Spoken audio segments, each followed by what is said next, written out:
बिस्मिल्लाहिर्रहमानिर्रहीम। मेरे पाकिस्तानियों, मुझे आज खौफ है कि पाकिस्तान उस रास्ते पे निकल गया है जो हमारे मुल्क की तबाही का रास्ता है। और मुझे खौफ आ रहा है कि अगर अभी हिकमत ना इस्तेमाल की गई, अगर अभी अपने अक्ल का ना इस्तेमाल किया, तो हम शायद वहां पहुंच जाएं जिधर ये टुकड़े हम वापस जमा नहीं कर सकेंगे अपने मुल्क के। मैं सबसे पहले आप सबके सामने एक चीज रखना चाहता हूं कि इस सब के पीछे है क्या। ये जो एक साल से एक अफरा तफरी मुल्क में मची हुई है, एक पूरा जोर लगा हुआ है कि किसी ना किसी तरह इमरान खान का रास्ता बंद किया जाए, कि ये मुल्क के लिए बहुत बुरा है, इसको नहीं आने देना चाहिए। अगर इलेक्शन भी ना हो, आइन भी टूट जाए, कोई सुप्रीम कोर्ट को भी जलील किया जाए, लेकिन इसको नहीं आने देना। इसके पीछे है क्या? मैं जरा आपको पहले ये ग्राफ दिखा दूं। ये जो आपके सामने है, ये जरा ग्राफ देखिए। ये है सर्वे का रिजल्ट। ये सर्वे का रिजल्ट में ये जरा इधर देख लें कि 70% इस वक्त तहरीक इंसाफ की मकबूलियत है पाकिस्तान में। बाकी सारी पार्टीज की मिला के भी तो जो मकबूलियत है, उन सबको अब खौफ है कि इलेक्शन अगर आ गए तो ये हार जाएंगे।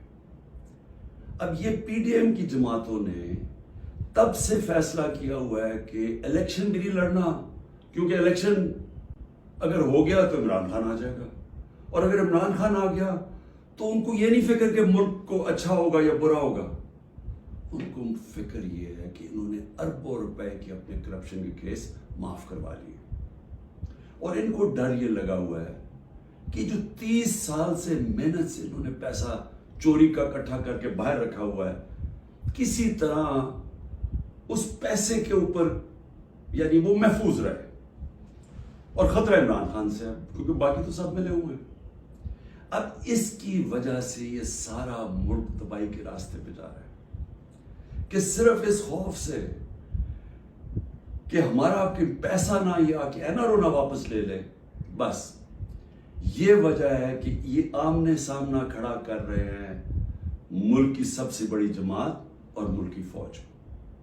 और ये कामयाबी से ये कर रहे हैं क्योंकि ये पुराने 30 साल के पुराने सियासतदान हैं। ये जाके वहां डराते हैं उनको कि सर वो आपको हटा देगा आके। मैं बार बार कह बैठा हूं कि मैं इदारों के अंदर इंटरफेयर नहीं करता, मैं कह बैठा हूं, बार बार पैगाम पहुंचा बैठा हूं, लेकिन वहां से डराते जी आके हटा देगा आपको, फौज में इंटरफेयर करेगा।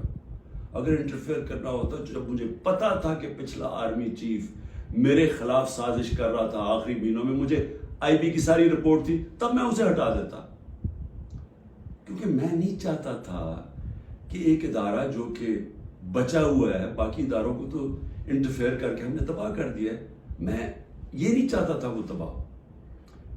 और मैं आज जरा पहले तो ये पीडीएम के ऊपर बाद में आता हूं, मैं जरा फौज के ऊपर बात कर लूं। देखिए, मैंने सारी दुनिया में अपनी फौज का क्यों दिफा किया? क्योंकि मेरा तो इंटरनेशनल था, मेरी तो आवाज बाहर जाती थी। जब भी कुछ होता था, खास तौर पे वॉर ऑन टेरर में, तो जब पाकिस्तानी फौज को दोगला कहा जाता था, बुरा भला कहा जाता था, तो मैं एज नोन फेस था, तो मुझे ये CNN, BBC कितने मेरे इंटरव्यूज किए। आप मेरे सारे बाहर इंटरव्यूज सुने। जिस तरह मैंने अपनी फौज का दिफा किया, उसको डिफेंड किया, मुझे एक और पाकिस्तानी बताएं जिसने इंटरनेशनल मीडिया पे किया। यहाँ तो खैर हम कहें, यहाँ तो कोई मसला नहीं है, बाहर जिधर पूरी एक बाहर की लॉबीज बैठी हुई है जो चाहते हैं कि पाकिस्तान की फौज कमजोर हो, उन्होंने पूरी कैंपेन चलाई हुई थी। तो मुझे ये फख्र इसलिए है कि मैंने इसलिए नहीं किया कि मुझे कोई फौज ने कोई चीज दे देनी थी, मैंने इसलिए किया कि मैं एक आजाद आदमी हूं। मैं गुलामी कभी किसी की कबूल नहीं की। मुझे जितनी मुझे दावतें थी कि बाहर रह लो, जितने मेरे कनेक्शंस थे, जो जितना मुझे عزت ملتی تھی. برطانیہ کی میں بات کر رہا ہوں. میں نے تو کبھی نہیں سوچا کہ میں اپنے ملک کے علاوہ کہیں رہ سکتا. میں ہمیشہ اس چیز کا جیسے جب بڑا ہو رہا تھا چاہتا تھا کہ کبھی ہم وہ غلامی نہ کریں جو میرے ماں باپ کی, ہمارے بڑوں نے کی تھی, انگریز کی غلامی. یہ میرے بچپن میں میرے سے تھا. میں نے کبھی کسی کی غلامی نہیں کی. لا الہ الا اللہ, کسی انسان کے سامنے میں نہیں آج تک جھکا.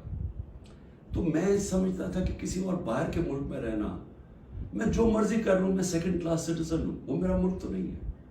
میرا ہمیشہ یہی تھا کہ میں پاکستان, پالیٹکس میں بھی آیا جس آدمی کو ضرورت ہی نہیں تھی پالیٹکس, اللہ نے سب کچھ دے چکا تھا.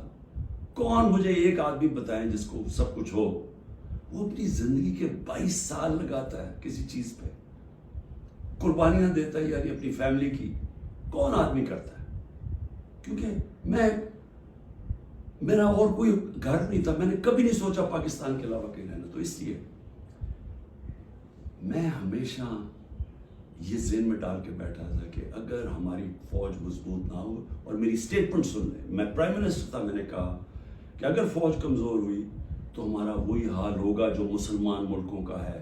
اٹھا کے دیکھیں نا, اوپر سے لے کے نیچے تک, لیبیا, سیریا, صومالیہ, پھر افغانستان سے جو ہوا, عراق سے جو, سارے ملک تباہ ہوئے جو اپنی دفاع نہیں کر سکتے تھے.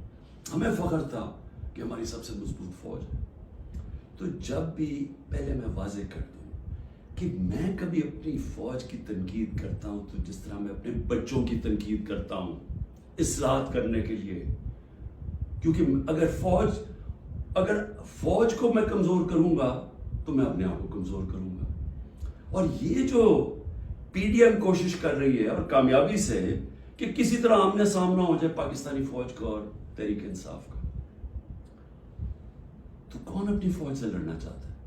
مجھے یہ ابھی سمجھ نہیں آ رہی کہ اس میں جیتے گا کون؟